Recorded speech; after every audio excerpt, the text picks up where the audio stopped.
The day my father walked out, I was holding a red popsicle that dripped sticky sweetness down my small fingers. I remember this detail vividly because it was the last time I would see him for 15 years. I was only 9 when Dad packed his bags while Mom was at work. He ruffled my hair, promised to call soon, and drove away in his beat-up Chevy without looking back.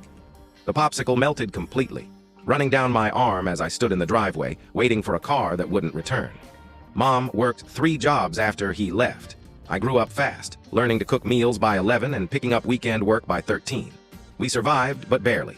Every birthday came and went without a card or call from Dad. Eventually, I stopped expecting one. Years passed. I fought my way through college on scholarships, graduated with honors from medical school, and landed a prestigious position at Boston General. My breakthrough research on childhood leukemia treatments made headlines across the country. My face appeared on morning shows and medical journals.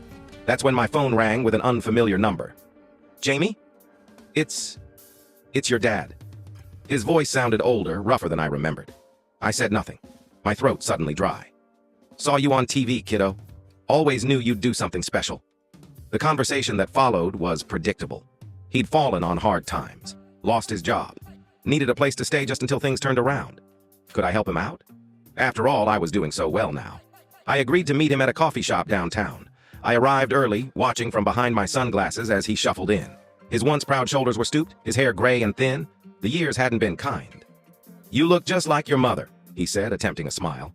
I nodded politely as he launched into tales of misfortune, bad breaks, unfair bosses, health problems. Finally, he cleared his throat. "I hate to ask, but I could use a loan. Nothing big, just to get back on my feet." I reached into my purse and removed an envelope. His eyes lit up, fingers reaching eagerly. But when he tore it open, his expression crumbled. Inside wasn't a check made out to him, but a donation receipt to the children's hospital where I worked, made in his name. "I don't understand," he stammered. "The hospital has a program for homeless veterans," I explained calmly. "They can help you find housing, job training. They helped Mom and me when we were almost evicted after you left." His face flushed red. "I came to my child for help, and this is what I get."